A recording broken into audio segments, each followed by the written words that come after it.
Hello दोस्तों, स्वागत है आपका सोशियोलॉजी क्लासेस के हमारे यूट्यूब चैनल पे। मैं राजपूत सनी। तो आइए, आपको प्रश्नों की सीरीज चल रही है। पीजीटी, जीआईसी या असिस्टेंट प्रोफेसर जैसे एग्ज़ामों के लिए जो स्टेट लेवल पर होते हैं उनके लिए क्वेश्चन की सीरीज है या खास करके। तो आइए देखते हैं आज का पहला प्रश्न। तो पहला प्रश्न है अगस्त काम्टे। तो यह थिंकर से संबंधित प्रश्न है। तो अगस्त काम्टे ने विज्ञानों के संस्करण के सिद्धांत में प्रथम स्थान विषय किस विषय को दिया है? प्राणीशास्त्र, भौतिक शास्त्र, गणित शास्त्र या समाज शास्त्र? तो इन्होंने प्रथम स्थान गणित शास्त्र को दिया है। उसके बाद यह खगोल शास्त्र की बात करते हैं। दूसरे नंबर पे खगोल शास्त्र को इन्होंने रखा है। उसके बाद इन्होंने भौतिक शास्त्र की चर्चा की है तीसरे नंबर पे। चौथे नंबर पे ये जो करते हैं वह रसायन शास्त्र की चर्चा करते हैं। उसके बाद रसायन शास्त्र के बाद इन्होंने प्राणीशास्त्र या जीव विज्ञान की चर्चा की है। और इसके बाद सबसे अंतिम में इन्होंने समाजशास्त्र को रखा है। तो इनका क्रम जो है वह गणित, खगोल शास्त्र, भौतिक शास्त्र, रसायन शास्त्र, जीव या प्राणी शास्त्र, जीव विज्ञान या प्राणीशास्त्र, या लास्ट में इन्होंने समाजशास्त्र को रखा है। अगला है कि निम्नलिखित में से विज्ञानों के वर्गीकरण के लिए विख्यात हैं दुर्खीम, वेबर, स्पेंसर, अगस्त कॉम्टे। तो राइट आंसर डी हो जाएगा। अगस्त कॉम्टे ने विज्ञानों के वर्गीकरण किया है। किस विद्वान ने समाजशास्त्र को सभी विज्ञानों की महारानी कहकर संबोधित किया है? माइल दुर्खीम, हर्बर्ट स्पेंसर, अगस्त कॉम्टे या आर के मर्टन? तो इसका राइट आंसर जो हो जाएगा वह अगस्त कॉम्टे हैं। इन्होंने कहा जो समाजशास्त्र है यह जो है सभी विज्ञानों की महारानी है। आगे है तो यह कार्ल मार्क्स से अब संबंधित कुछ हम प्रश्न देखेंगे। तो आइए देखते हैं। पहला है अब तक के सभी समाजों का इतिहास वर्ग संघर्ष का इतिहास रहा है, यह किसने लिखा है? डेहरनडार, कार्ल मार्क्स, कोजर, वेबर? तो राइट आंसर जो हो जाएगा यह कार्ल मार्क्स का प्रसिद्ध कथन है कि अब तक के सभी समाजों का इतिहास वर्ग संघर्ष का इतिहास रहा है। अगला है मार्क्स के सिद्धांत में वर्ग चेतना का केंद्रीय तत्व है। वर्ग और संस्कृति, वर्ग और श्रेणीकरण, अपने आप में वर्ग या अपने आप के लिए वर्ग? तो इसका राइट आंसर जो हो जाएगा वह अपने आप के लिए वर्ग होगा, क्योंकि इन्होंने कहा कि जब चेतना आएगी, सामूहिक वर्ग चेतना आएगी तो वह अपने आप के लिए वर्ग बन जाता है। और चेतना के कमी के जब रहती है तो वह अपने आप में खुद को वर्ग मानता है।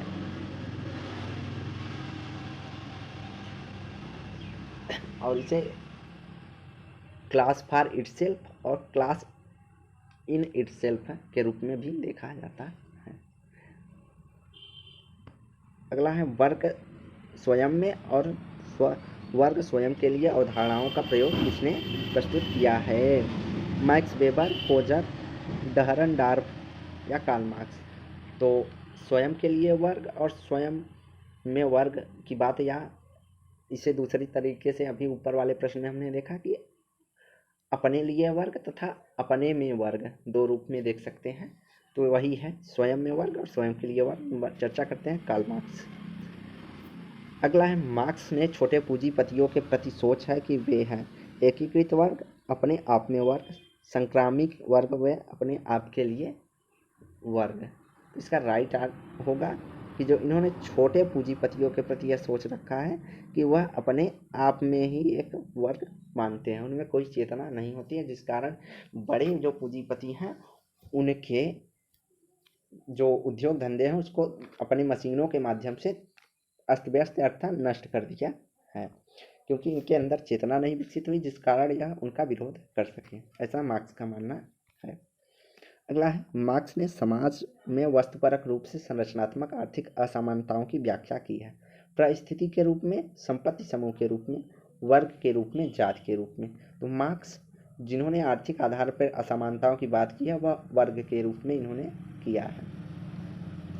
अगला है मार्क्स के कथनानुसार वर्ग संघर्ष में किन दो वर्गों के बीच संघर्ष होता है? पूंजीपति सर्वहारा, शासक एवं शासित, शिक्षित और अशिक्षित, मालिक और मजदूर? तो इस यहाँ पे राइट आंसर जो होगा अगर देखा जाए तो दो तरीके से ऑप्शन ए और ऑप्शन बी दोनों सही माना जा सकता है, लेकिन यहाँ पे राइट आंसर जो माना गया है वह होगा बी, शासक और शासित वर्ग।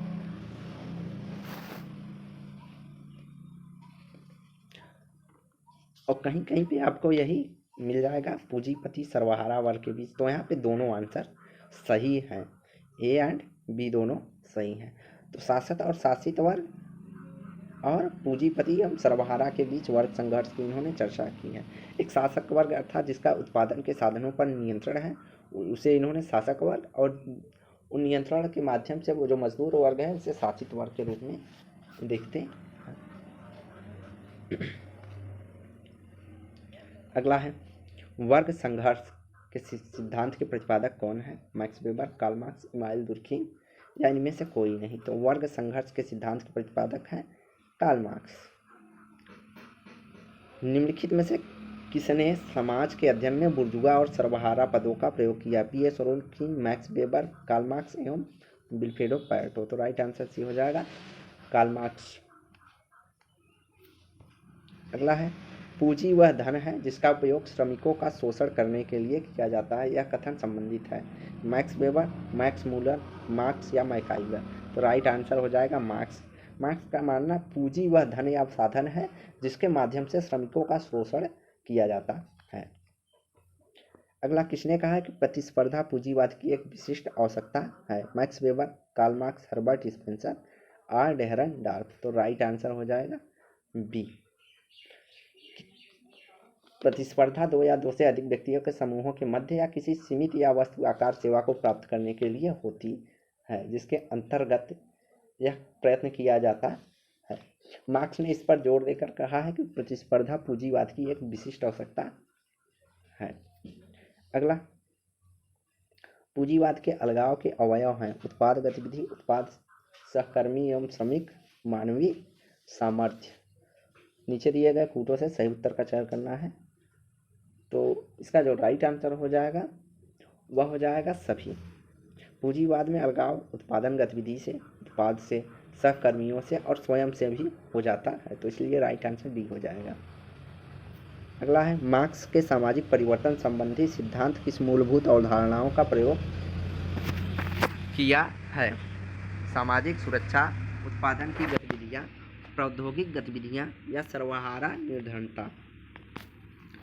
यहाँ पे मार्क्स ने कहा सामाजिक परिवर्तन के लिए मूलभूत जो सिद्धांत है वह उत्पादन की शक्ति, अर्थात जो उत्पादन के लिए जिन साधनों का प्रयोग किया जाता है वह अन्य सामाजिक परिवर्तनों जैसे धर्म, परिवार, आदर्श, दर्शन आदि परिवर्तन का कारण है। इसे इन्होंने जो आर्थिक संरचना को इन्होंने क्या माना है? अधोसंरचना के रूप में देखते हैं अर्थात सब स्ट्रक्चर के रूप में मानते हैं, और इसके अलावा जो इस पर आधारित होता है उसे इन्होंने सुपर स्ट्रक्चर या अधिसंरचना के रूप में देखा है। अगला कार्ल मार्क्स के अनुसार निम्नलिखित में से कौन चेतना का आधार है? उत्पादन की शक्तियाँ, श्रम, पूंजी तथा श्रम, उत्पादन की पद्धतियाँ या उपर्युक्त सभी। तो यहाँ पर राइट आंसर जो है, यहाँ इन्होंने कहा उत्पादन की पद्धतियों जो है वह चेतना का आधार है।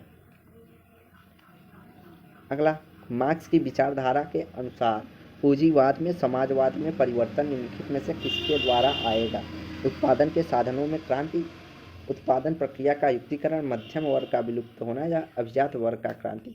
तो इन्होंने कहा उत्पादन के साधनों में जब परिवर्तन होगा या क्रांति हो गया तब जो पूंजीवाद से समाजवाद की तरफ परिवर्तन होगा। अगला है किसने सामाजिक विकास के आर्थिक निर्धारणवाद का सिद्धांत दिया है? कार्ल मार्क्स, एडम स्मिथ, के मैनहीम या पी ए सोरोकिन। तो इसका राइट आंसर जो हो जाएगा वह कार्ल मार्क्स जो है आर्थिक निर्धारणवाद का सिद्धांत देते हैं। मार्क्स के अनुसार सामाजिक परिवर्तन उत्पन्न करने वाली शक्ति है सामाजिक, आर्थिक, राजनीतिक, धार्मिक। तो यहाँ राइट आंसर हो जाएगा आर्थिक। इन्होंने कहा कि आर्थिक कारणों पर अन्य सामाजिक परिवर्तन के कारक जैसे सामाजिक, राजनीतिक और धार्मिक कारक निर्भर करते हैं। अगला किसने आर्थिक निर्धारणवाद के संदर्भ में अपने सिद्धांत का प्रतिपादन किया है? P.A. Sorokin, Karl Marx, Vilfredo Pareto या W. ऑसबर्न। तो इसका राइट आंसर हो जाएगा कार्ल मार्क्स। तो यह भी मोस्ट इंपॉर्टेंट क्वेश्चन है, देखिए कई बार पूछा गया है अलग अलग तरीके से। तो कार्ल मार्क्स ने वर्ग निर्माण में जिस आधार पर स्वीकार किया वह है धार्मिक, सामाजिक, सांस्कृतिक, आर्थिक। तो प्रश्न का टाइप अलग है लेकिन मतलब अर्थ जो है उसका एक ही है। तो अगला है धर्म जनमानस के लिए अफीम है, यह कथन किसका है? Hegel, Lenin, Karl Marx, Max Weber. यहाँ राइट आंसर हो जाएगा कार्ल मार्क्स। कार्ल मार्क्स ने कहा कि धर्म जनमानस को अफीम के लिए कार्य करता है, अर्थात अंधभक्त बना देता है, जिससे व्यक्ति तार्किक रूप से अपने हितों के बारे में नहीं सोच पाता है, ऐसा मार्क्स का मानना है। उत्पादन प्रक्रिया में कार्ल मार्क्स के अनुसार अधिकतम भूमिका होती है पूंजी की, मशीनी उपकरणों की, श्रम की, सरकार की। तो यहाँ पे राइट आंसर जो हो जाएगा मशीनी उपकरणों की इन्होंने सर्वाधिक भूमिका अर्थात उत्पादन के जो साधन है उसकी भूमिका को महत्वपूर्ण माना है। अगला है कोरबी व्यवस्था या कोरबी पद का प्रयोग किया है मैक्स वेबर, कार्ल मार्क्स या इमानुएल दुर्खिम, अगस्त काम्टे। तो कोरबी व्यवस्था होती क्या है उसके बारे में जानते हैं। तो इन्होंने जो कहा कि कोरबी व्यवस्था एक ऐसी व्यवस्था है जो अवैतनिक अर्थात जबरन श्रम का रूप होता है, जो प्रकृति के सीमित समय के लिए रुक रुक कर चलने वाला होता है। अर्थात औद्योगिक क्रांति के पूर्व काश्तकारों के लिए निजी भूमि संपदा पर जमींदारों के लिए कोरबी कार्य करने का दायित्व पूरे इतिहास में व्यापक है। तो इन्होंने कहा कि जो पूंजीवादी औद्योगिक क्रांति के पहले जो जमींदार थे वे एक निश्चित समय के लिए मजदूरों को अपने यहाँ कार्य करवाते थे, अर्थात सीजन आ गया, धान का सीजन आया तब कार्य करवाए, उसके कटाई का सीजन आया तो रुक रुक कर श्रम करवाते थे, उसे इन्होंने कोरबी व्यवस्था के रूप में माना है। अगला है हीगल मार्क्स दोनों निम्न में से कौन सी अध्ययन पद्धति प्रयुक्त करते हैं? आदर्शवाद, भौतिकवाद, साम्यवाद या द्वंद्ववाद। तो हीगल और मार्क्स दोनों द्वंद्ववाद की बात करते हैं। तो जहाँ हीगल आदर्शात्मक द्वंद्ववाद की बात करते हैं वहीं जो है मार्क्स भौतिक द्वंद्ववाद की चर्चा करते हैं।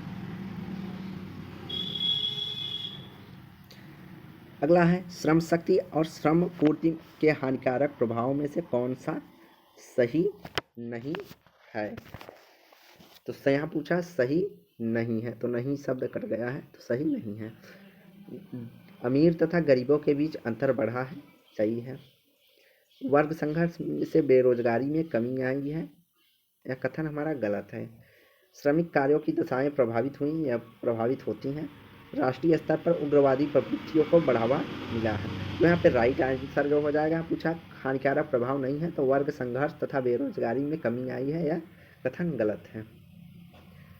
अगला है कार्ल मार्क्स द्वारा दिए गए समाजों के क्रम व्यवस्थित कीजिए। तो कार्ल मार्क्स जो समाजों के क्रम की बात करते हैं तो इन्होंने सर्वप्रथम जो है आदिम समाज की चर्चा की है, तो नंबर 1 पे इसको रखेंगे। उसके बाद इन्होंने आदिम समाज के बाद एशियाई समाज की चर्चा की है। एशियाई समाज के बाद इन्होंने प्राचीन समाज की चर्चा की है नंबर 3 पे, और लास्ट में यह सामंतवादी समाज की बात करते हैं। तो यहाँ पे राइट आंसर हो जाएगा हमारा 3, 4, 1 और 2 डी। अगला है, तो आज की वीडियो यही समाप्त करते हैं, स्लाइड ख़त्म हो गई है। तो वीडियो को लाइक एंड शेयर करें, चैनल को सब्सक्राइब करें, धन्यवाद। और डेली क्विज के लिए आप हमारे टेलीग्राम चैनल पर जुड़ सकते हैं जिसमें 9 AM और 9 PM पर क्विज करवाया जाता है। तो आज थोड़ा बैकग्राउंड में साउंड आपको मोटर बाइक्स की आ रही होंगी क्योंकि हम दूसरे जगह पर शिफ्ट हुए हैं, तो वहाँ रोड जो है पास में ही है, तो इसके लिए सॉरी।